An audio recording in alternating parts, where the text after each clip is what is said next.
Useless Beauty by Guy de Maupassant. 1. About 5:30 one afternoon at the end of June, when the sun was shining warm and bright into the large courtyard, a very elegant victoria with two beautiful black horses drew up in front of the mansion. The Countess de Mascaret came down the steps just as her husband, who was coming home, appeared in the carriage entrance. He stopped for a few moments to look at his wife and turned rather pale. The Countess was very beautiful, graceful and distinguished looking, with her long oval face, her complexion like yellow ivory, her large grey eyes and her black hair, and she got into her carriage without looking at him, without even seeming to have noticed him, with such a particularly high-bred air that the furious jealousy by which he had been devoured for so long again gnawed at his heart. He went up to her and said, "You are going for a drive?" She merely replied disdainfully, "You see I am." "In the Bois de Boulogne?" "Most probably." "May I come with you?" "The carriage belongs to you." Without being surprised at the tone in which she answered him, he got in and sat down by his wife's side and said, "Bois de Boulogne?" The footman jumped up beside the coachman, and the horses as usual pranced and tossed their heads until they were in the street. Husband and wife sat side by side without speaking. He was thinking how to begin a conversation, but she maintained such an obstinately hard look that he did not venture to make the attempt.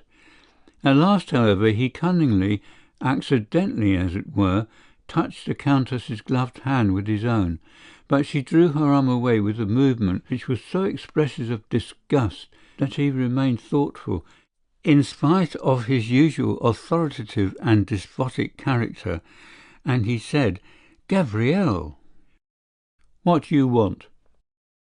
"I think you are looking adorable." She did not reply, but remained lying back in the carriage, looking like an irritated queen. By that time they were driving up the Champs-Élysées towards the Arc de Triomphe. That immense monument at the end of the long avenue raised its colossal arch against the red sky, and the sun seemed to be descending on it, showering fiery dust on it from the sky.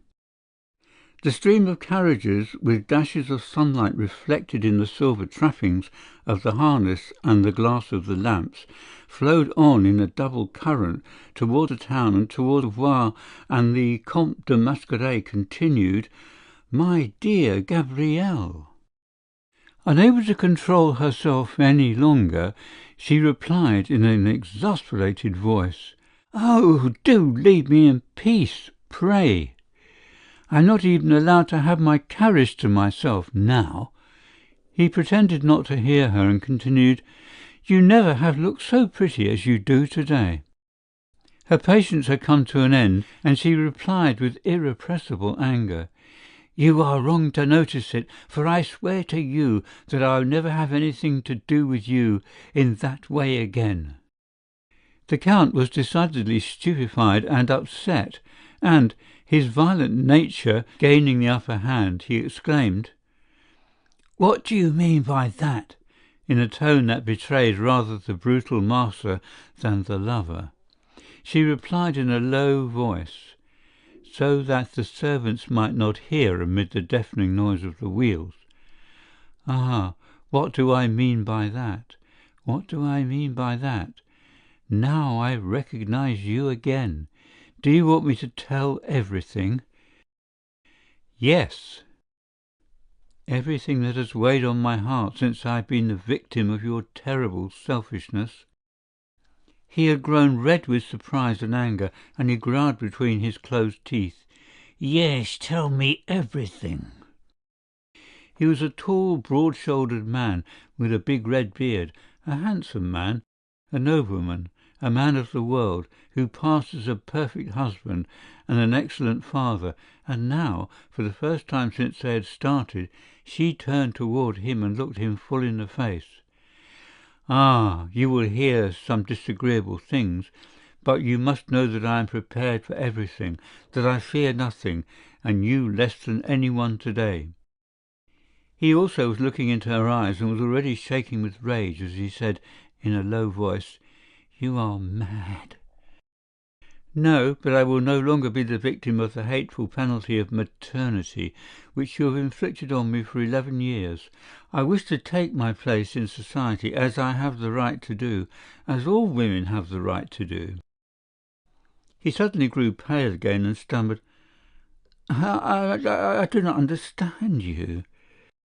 "Oh, yes, you understand me well enough. It is now 3 months since I had my last child, and as I am still very beautiful, and as, in spite of all your efforts, you cannot spoil my figure, as you have now perceived when you saw me on the doorstep, you think it is time that I should think of having another child."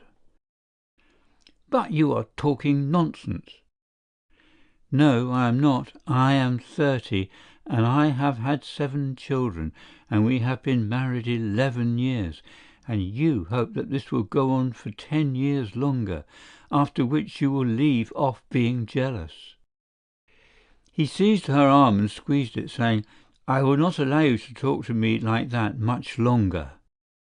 And I shall talk to you till the end, until I have finished all I have to say to you, and if you try to prevent me, I shall raise my voice so that the 2 servants who are on the box may hear.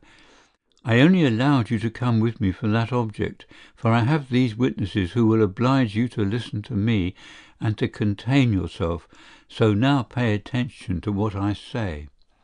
I've always felt an antipathy to you, and I have always let you see it, for I have never lied, monsieur.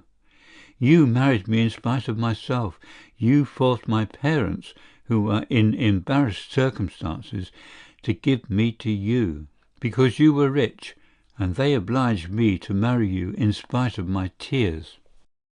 So you bought me, and as soon as I was in your power, as soon as I had become your companion, ready to attach myself to you, to forget your coercive and threatening proceedings, in order that I might only remember that I ought to be a devoted wife, and to love you as much as it might be possible for me to love you, you became jealous. You, as no man has ever been before, with the base, ignoble jealousy of a spy, which was as degrading to you as it was to me.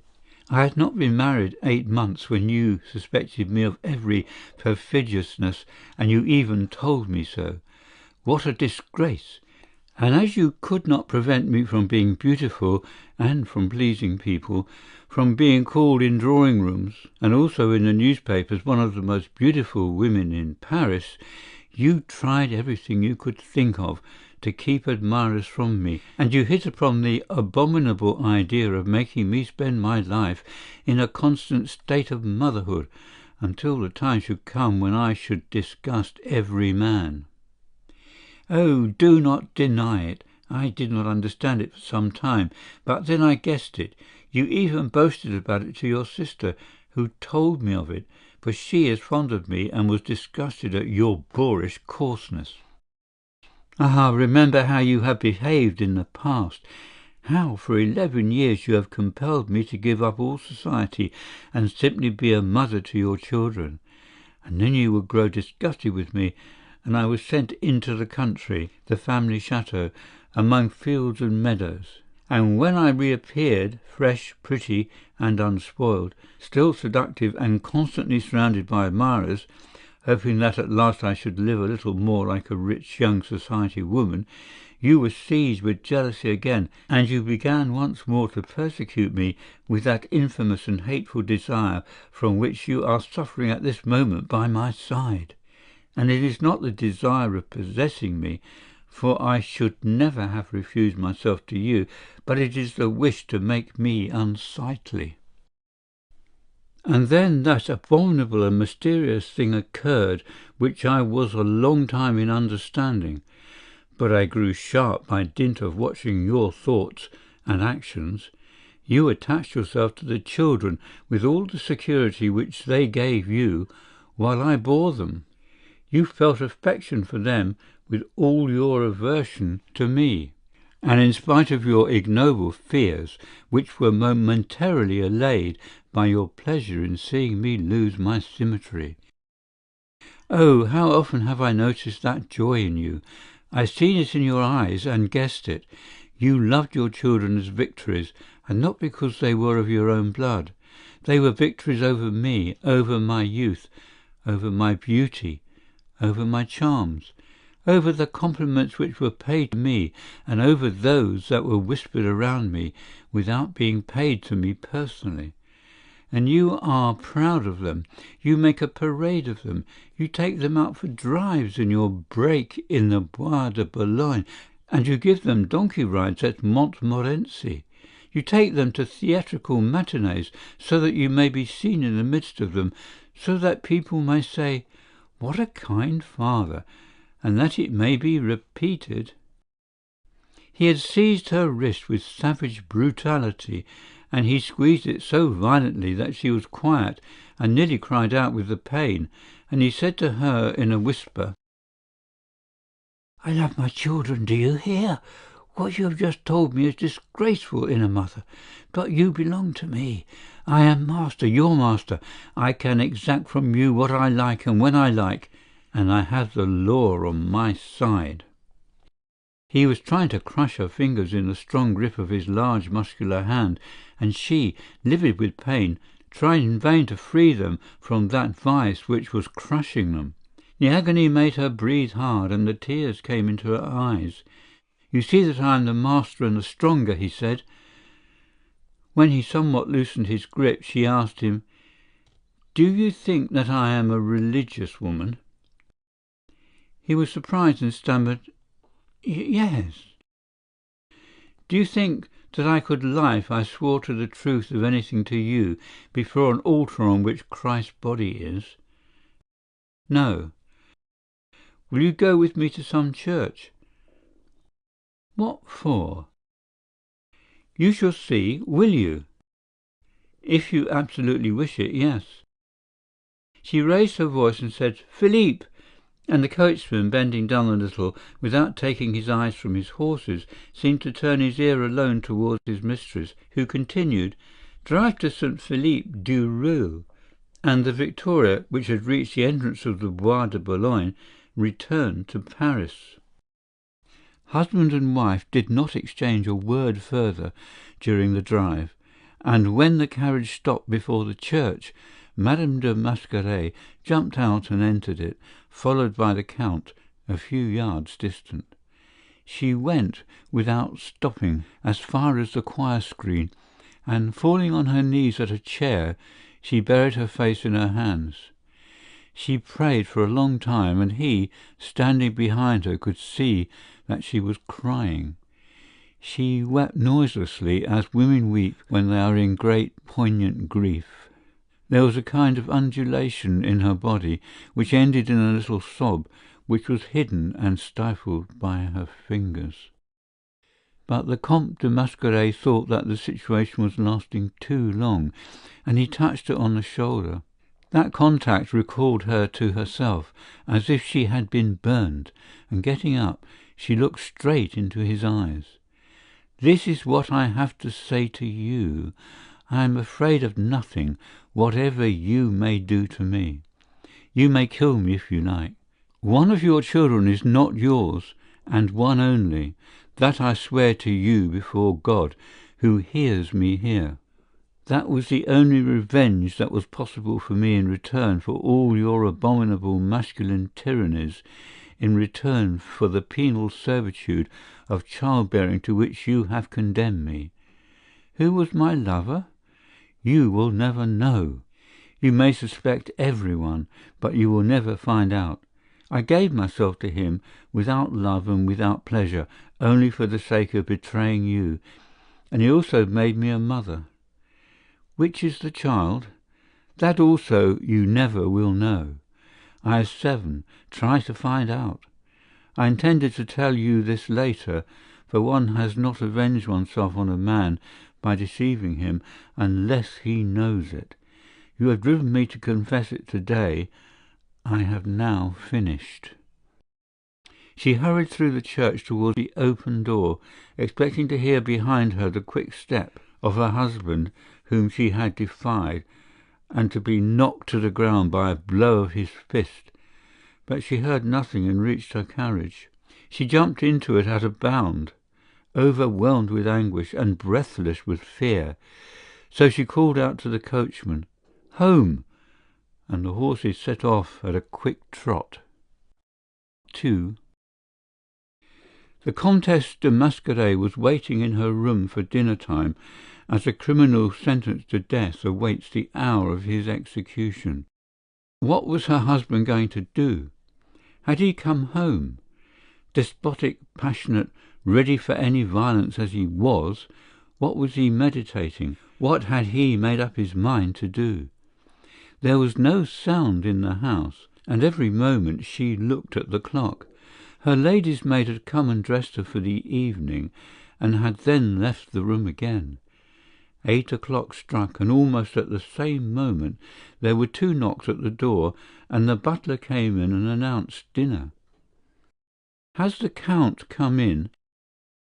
"Yes, Madame la Comtesse. He is in the dining-room." For a little moment she felt inclined to arm herself with a small revolver which she had bought some time before, foreseeing the tragedy which was being rehearsed in her heart. But she remembered that all the children would be there, and she took nothing except a bottle of smelling salts. He rose somewhat ceremoniously from his chair. They exchanged a slight bow and sat down. The 3 boys with their tutor, Abbé Martin, were on her right, and the 3 girls, with Miss Smith, their English governess, were on her left. The youngest child, who was only 3 months old, remained upstairs with his nurse. The abbé said grace as usual when there was no company, for the children did not come down to dinner when guests were present. They then began dinner. The Countess, suffering from emotion which she had not calculated upon, remained with her eyes cast down, while the Count scrutinized now the 3 boys and now the 3 girls with an uncertain, unhappy expression which travelled from one to the other. Suddenly pushing his wine-glass from him, it broke, and the wine was spilt on the tablecloth, and at the slight noise caused by this little accident the Countess started up from her chair, and for the first time they looked at each other. Then, in spite of themselves, in spite of the irritation of their nerves caused by every glance, they continued to exchange looks, rapid as pistol shots. The abbé, who felt there was some cause for embarrassment which he could not divine, attempted to begin a conversation and tried various subjects, but his useless efforts gave rise to no ideas and did not bring out a word. The Countess, with feminine tact and obeying her instincts of a woman of the world, attempted to answer him 2 or 3 times, but in vain. She could not find words in the perplexity of her mind, and her own voice almost frightened her in the silence of the large room, where nothing was heard except the slight sound of plates and knives and forks. Suddenly her husband said to her, bending forward, "Here, amid your children, will you swear to me that what you told me just now is true?" The hatred which was fermenting in her veins suddenly roused her, and replying to that question with the same firmness with which she had replied to his looks, she raised both her hands, the right pointing towards the boys and the left towards the girls, and said in a firm, resolute voice, and without any hesitation, "On the head of my children I swear that I have told you the truth." He got up, and throwing his table napkin on the table with a movement of exasperation, he turned round and flung his chair against the wall, and then went out without another word, while she, uttering a deep sigh, as if after a first victory, went on in a calm voice. "You must not pay any attention to what your father has just said, my darlings. He was very much upset a short time ago, but he will be all right again in a few days." Then she talked with the abbé and Miss Smith, and had tender, pretty words for all her children, those sweet, tender mother's ways which unfold little hearts. When dinner was over, she went into the drawing-room, all her children following her. She made the elder ones chatter, and when their bedtime came, she kissed them for a long time, and then went alone into her room. She waited, for she had no doubt that the Count would come, and she made up her mind then, as her children were not with her, to protect herself as a woman of the world as she would protect her life. And in the pocket of her dress she put the little loaded revolver which she had bought a few days previously. The hours went by, the hours struck, and every sound was hushed in the house. Only the cabs continued to rumble through the streets, but their noise was only heard vaguely through the shuttered and curtained windows. She waited, full of nervous energy, without any fear of him now, ready for anything, and almost triumphant, for she had found means of torturing him continually during every moment of his life. But the first gleam of dawn came in through the fringe at the bottom of her curtain without his having come into her room, and then she awoke to the fact, with much amazement, that he was not coming. Having locked and bolted her door for greater security, she went to bed at last and remained there, with her eyes open, thinking and barely understanding it all, without being able to guess what he was going to do. When her maid brought her tea, she at the same time handed her a letter from her husband. He told her that he was going to undertake a longish journey, and in a postscript added that his lawyer would provide her with any sums of money she might require for all her expenses. 3. It was at the opera, between two acts of Robert the Devil. In the stalls the men were standing up, with their hats on, their waistcoats cut very low, so as to show a large amount of white shirt front, in which gold and jewelled studs glistened, and were looking at the boxes full of ladies in low dresses, covered with diamonds and pearls, who were expanding like flowers in that illuminated hothouse, where the beauty of their faces and the whiteness of their shoulders seemed to bloom in order to be gazed at, amid the sound of the music and of human voices.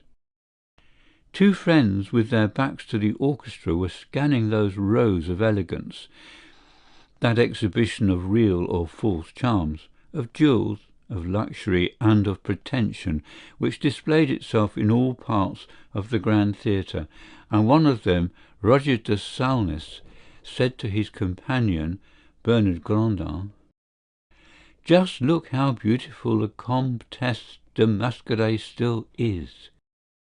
The older man in turn looked through his opera glasses at a tall lady in a box opposite.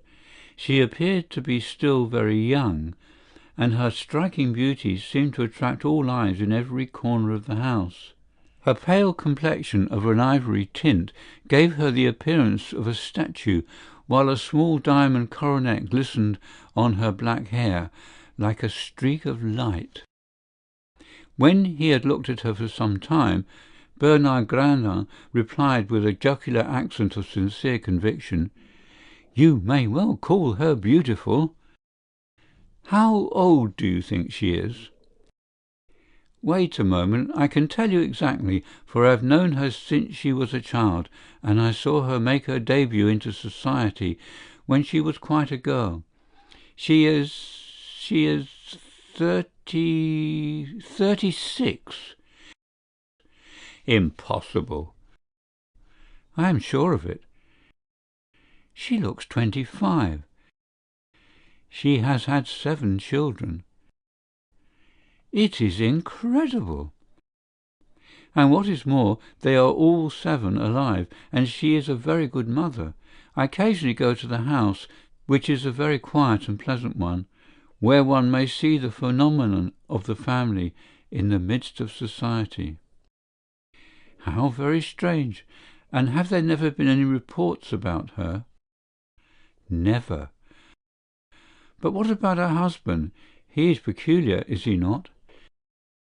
"Yes and no.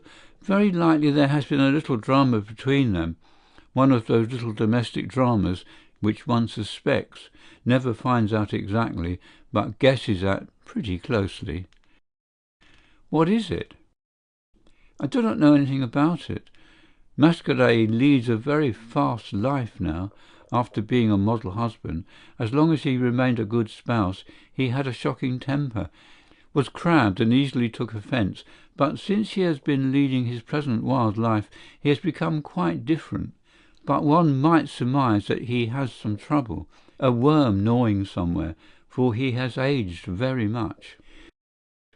Thereupon the two friends talked philosophically for some minutes about the secret, unknowable troubles which differences of character, or perhaps physical antipathies, which were not perceived at first, give rise to in families. And then Roger de Saulnes, who was still looking at Madame de Mascaret through his opera glasses, said, "It is almost incredible that that woman can have had 7 children." Yes, in 11 years, after which, when she was 30, she refused to have any more in order to take her place in society, which she seems likely to do for many years. Poor women! Why do you pity them? Why? Ah, my dear fellow, just consider. 11 years in the condition of motherhood for such a woman. What a hell!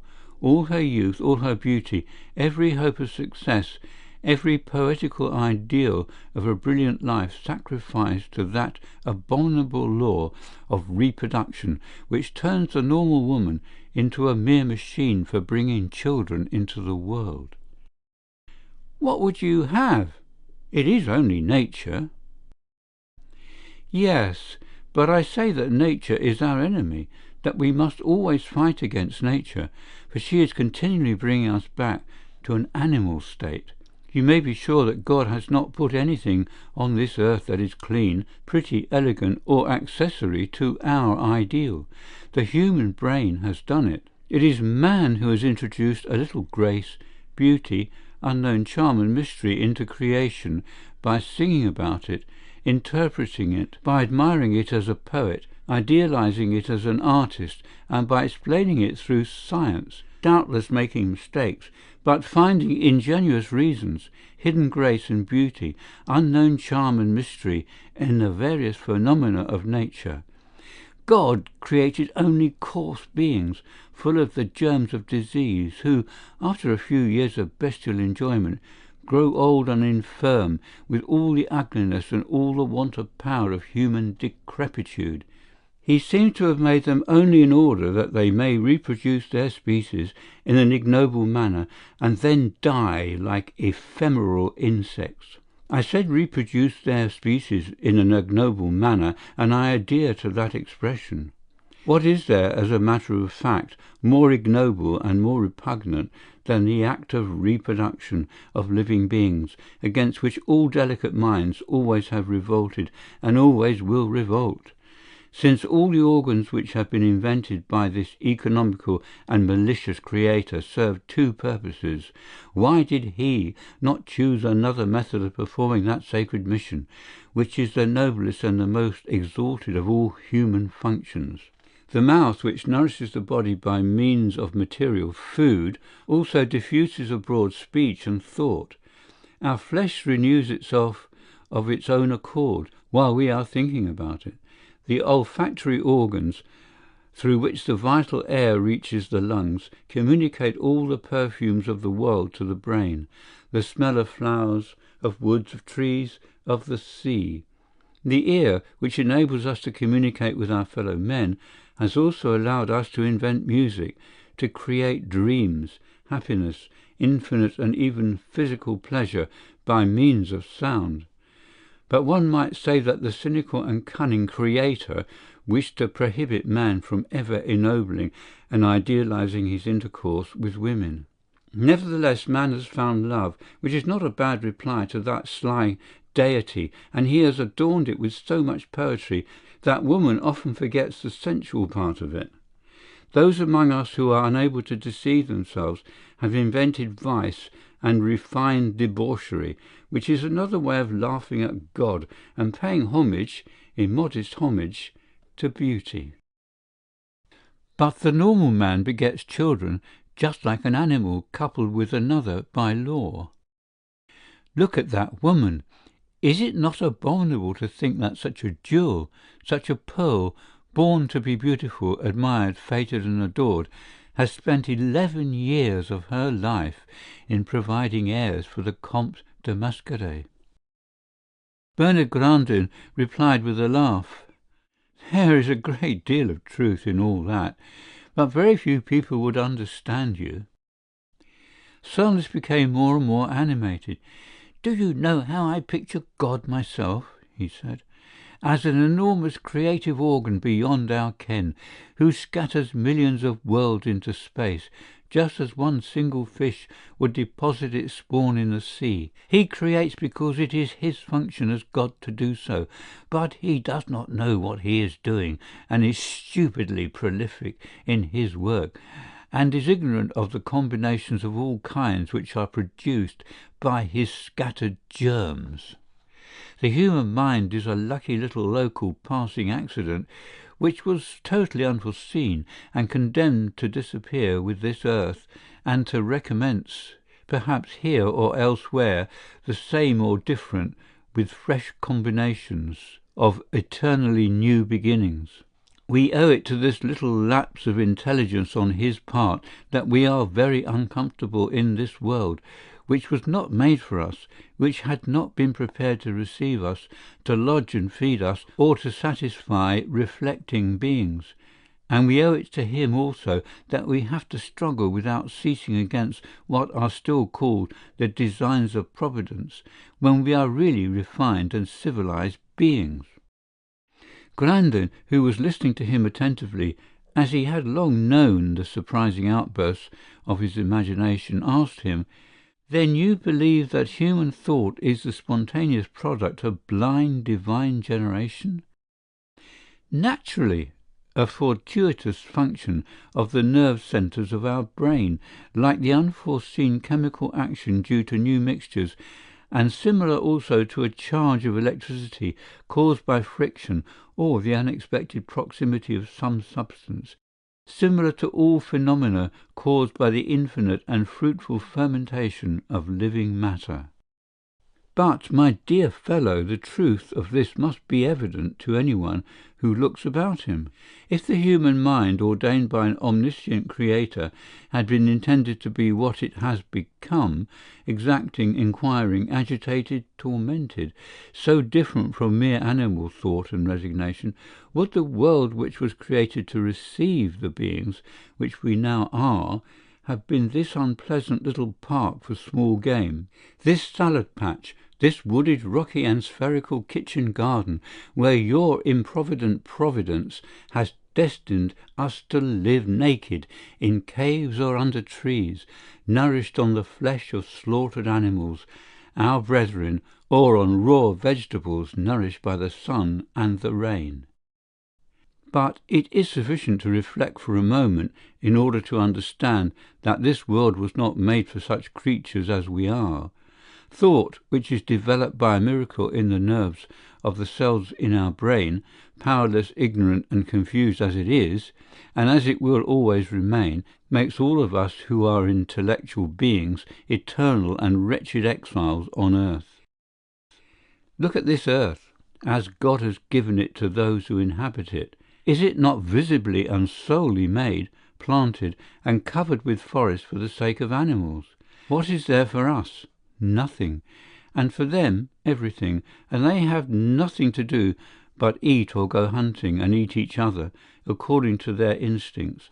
For God never foresaw gentleness and peaceable manners. He only foresaw the death of creatures which were bent on destroying and devouring each other. Are not the quail, the pigeon, and the partridge the natural prey of the hawk, the sheep, the stag, and the ox, that of the great flesh-eating animals, rather than meat to be fattened and served up to us with truffles, which have been unearthed by pigs for our special benefit? As to ourselves, the more civilized, intellectual, and refined we are, the more we ought to conquer and subdue that animal instinct which represents the will of God in us, And so, in order to mitigate our lot as brutes, we have discovered and made everything, beginning with houses, then exquisite food, sauces, sweetmeats, pastry, drink, stuffs, clothes, ornaments, beds, mattresses, carriages, railways, and innumerable machines, besides arts and sciences, writing and poetry. Every ideal comes from us, as do all the amenities of life, in order to make our existence as simple reproducers, for which divine providence solely intended us, less monotonous and less hard. Look at this theatre. Is there not here a human world created by us, unforeseen and unknown to eternal fate, intelligible to our minds alone, a sensual and intellectual distraction which has been invented solely by and for that discontented and restless little animal, man? Look at that woman, Madame de Mascaret. God intended her to live in a cave, naked or wrapped up in the skins of wild animals. But is she not better as she is? But speaking of her, does any one know why and how her brute of a husband, having such a companion by his side, and especially after having been boorish enough to make her a mother 7 times, has suddenly left her to run after bad women? Grandame replied, "Oh, my dear fellow, this is probably the only reason. He found that raising a family was becoming too expensive, and from reasons of domestic economy he has arrived at the same principles which you lay down as a philosopher." Just then the curtain rose for the 3rd act, and they turned round, took off their hats, and sat down. 4. The Comte and Countess Mascaret were sitting side by side in the carriage which was taking them home from the opera, without speaking, but suddenly the husband said to his wife, "Gabrielle, what do you want? Don't you think that this has lasted long enough?" "What?" "The horrible punishment to which you have condemned me for the last 6 years." "What do you want? I cannot help it." "Then tell me which of them it is."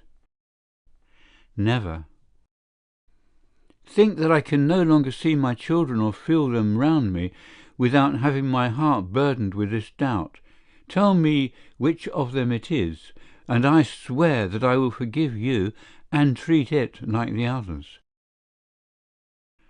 "I have not the right to do so." "Do you not see that I can no longer endure this life, this thought which is wearing me out, or this question which I am constantly asking myself, this question which tortures me each time I look at them? It is driving me mad." "Then you have suffered a great deal?" she said. "Terribly. Should I, without that, have accepted the horror of living by your side, and the still greater horror of feeling and knowing that there is one among them who I cannot recognize and who prevents me from loving the others?" "Then you have really suffered very much?" she repeated. And he replied in a constrained and sorrowful voice, "Yes, for do I not tell you every day that it is intolerable torture to me? Should I have remained in that house near you and them if I did not love them? Oh, you have behaved abominably towards me. All the affection of my heart I have bestowed upon my children, and that you know. I am for them a father of the olden time, as I was for you a husband of one of the families of old, for by instinct I have remained a natural man, a man of former days. Yes, I will confess it, you have made me terribly jealous, because you are a woman of another race, of another soul, with other requirements. Oh, I shall never forget the things you said to me, but from that day I troubled myself no more about you. I did not kill you, because then I should have had no means on earth of ever discovering which of your children is not mine. I have waited, But I have suffered more than you would believe, for I can no longer venture to love them, except perhaps the two eldest. I no longer venture to look at them, to call them to me, to kiss them. I cannot take them on my knee without asking myself, can it be this one? I have been correct in my behaviour toward you for 6 years, and even kind and complacent. Tell me the truth, and I swear that I will do nothing unkind." He thought, in spite of the darkness of the carriage, that he could perceive that she was moved, and feeling certain that she was going to speak at last, he said, "I beg you, I beseech you to tell me," he said. "I have been more guilty than you think, perhaps," she replied, "but I could no longer endure that life of continual motherhood, and I had only one means of driving you from me. I lied before God, and I lied with my hand raised to my children's head, for I never have wronged you."